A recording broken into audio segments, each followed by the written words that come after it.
Saludos a todos. Soy el profesor de Ciencias del Liceo de Adultos. Mi nombre es Francisco Yáñez. Trabajo en educación de adultos desde los años 80. Estoy a cargo de los niveles o ciclos primero y segundo A. El objetivo de estas presentaciones es conocer conceptos básicos de las ciencias naturales para iniciar su estudio en los niveles primero y segundo ya señalados. Las ciencias naturales son aquellas que tienen por objeto el estudio de la naturaleza, siguiendo la modalidad del método científico. ¿A qué llamamos naturaleza?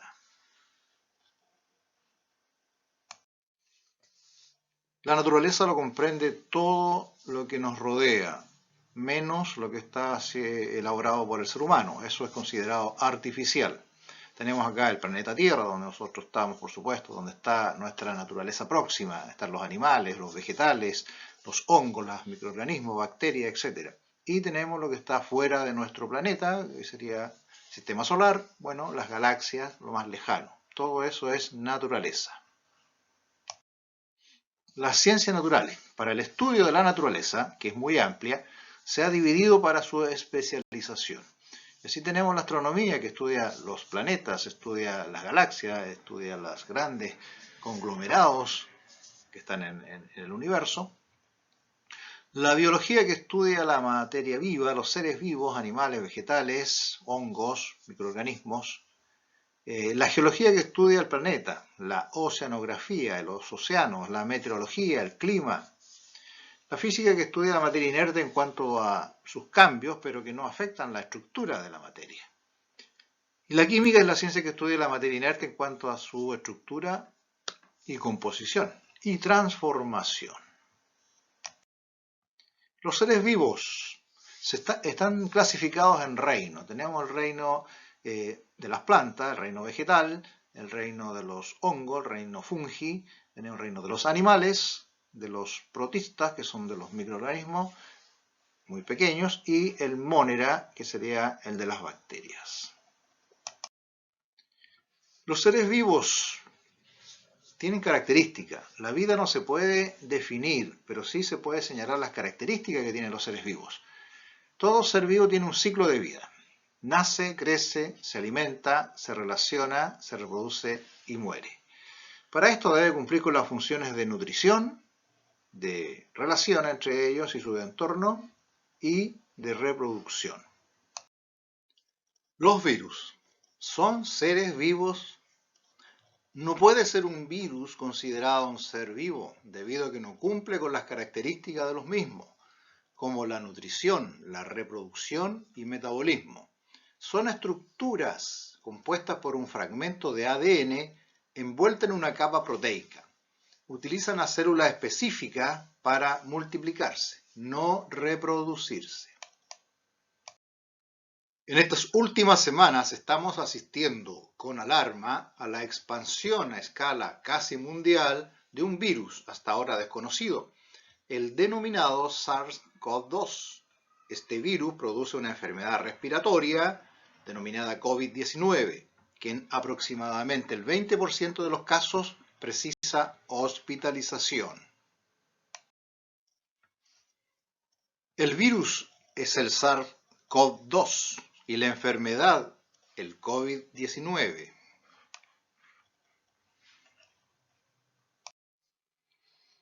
¿De qué estamos formados los seres vivos? ¿Cuál es nuestra unidad estructural?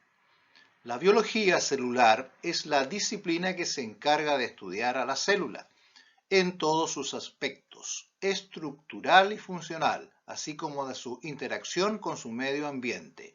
Es decir, estudia el ciclo de vida de la célula. Todo organismo está formado por células, las que poseen núcleos conteniendo los cromosomas, en los cuales se ubican los genes, conformados por moléculas de NDA o ADN. El ADN es el ácido desoxirribonucleico. Es el portador de la información genética. es decir, es la biomolécula portadora de toda la información genética hereditaria, que sirve de manual de instrucción para desarrollarnos, vivir y reproducirnos. El descubrimiento de la célula debió esperar la invención de los lentes y un instrumento denominado microscopio. Fue así como a comienzos de la segunda mitad del siglo XVII, Robert Hooke pudo observar cavidades en cortes muy finos de corcho, lo que denominó celdillas o células. Pocos años después, Anthony van Leeuwenhoek observó microorganismos a los que llamó animalóculos. Avanzado la mitad del siglo XIX, se produjeron grandes avances en el estudio de la célula. Surgen las bases de la teoría celular. Se descubre el núcleo y lo que lo rodea.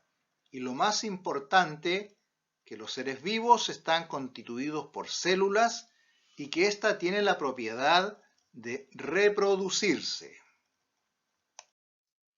Se avanza en óptica y tecnología.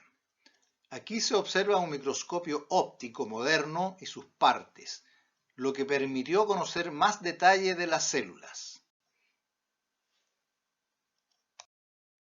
La célula es la unidad morfológica y funcional presente en todos los seres vivos y es el elemento de menor tamaño que es considerado como vivo. Las células se dividen según la presencia o no de núcleo diferenciado en procariotas o procariontas sin núcleo diferenciado, eucariotas o eucariontas con núcleo diferenciado.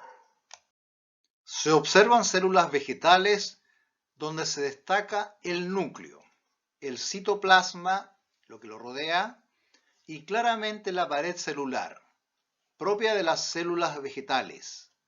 Esta pared se forma por celulosa y tiene la función estructural en los vegetales. En los árboles constituye la madera. La célula animal está representada por la mucosa bucal.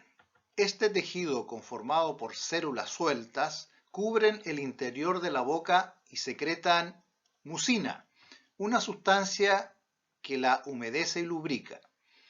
También podemos observar el núcleo en cada célula, el citoplasma y la membrana celular, lo que la envuelve. Obviamente no poseen pared celular, ya que es una célula animal, no es vegetal. Las células mostradas, tanto la vegetal como la animal, son eucariotas o eucariontas, porque poseen núcleo definido. Aquí podemos ver con más detalles el núcleo de una célula de mucosa bucal, lo que rodea al núcleo, que es el citoplasma, y la membrana plasmática o membrana celular.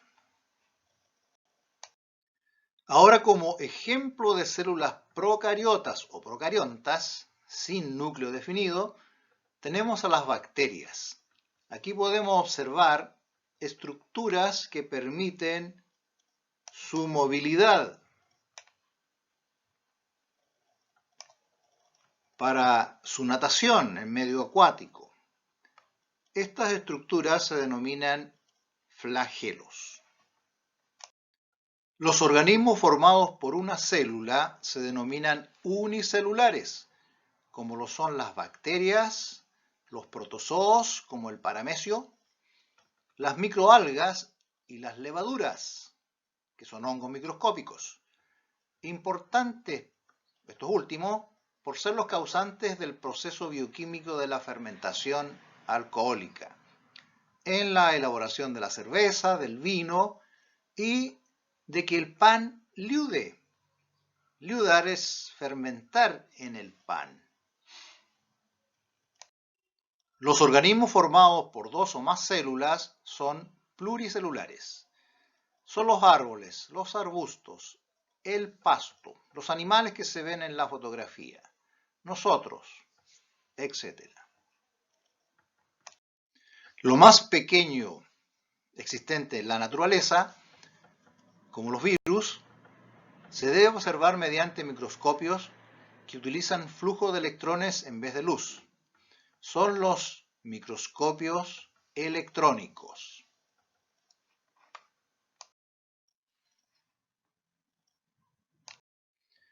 Al comparar lo más pequeño, desde el átomo de hidrógeno, que tiene el símbolo H representado ahí, hasta la célula, se debe emplear unidades de longitud diferente a las cotidianas.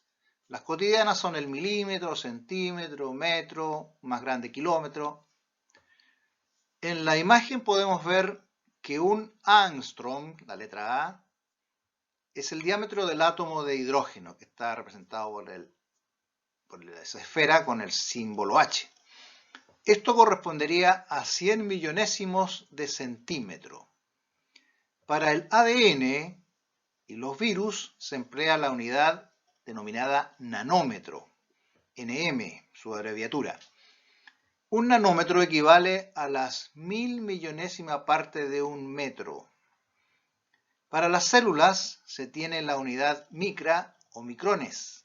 Un micrón es la milésima parte de un milímetro.